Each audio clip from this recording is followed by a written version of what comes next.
Hey everyone, in this video I'll show you how to delete your account with epidemicsound.com.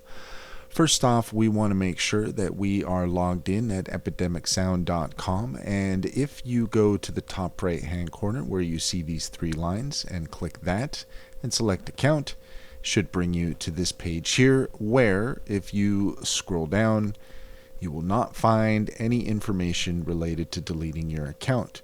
After doing some research, I found in the Help Center that there is information on deleting your account, and in order to do so, it says if you still want to delete your account, please contact us by clicking here. When you click there, that opens up this contact page, and here it says, what do you need help with? You can select my account.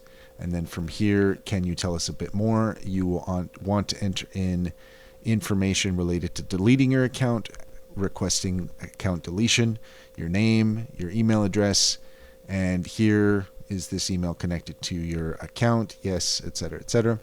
And there's also, if you want to upload a file, you can do that as well. Once you're done, you can click submit. And that is going to be how you're going to delete your account with Epidemic Sound. That's all there is to it. If you found this video helpful, please leave a comment and like and subscribe for more helpful tips.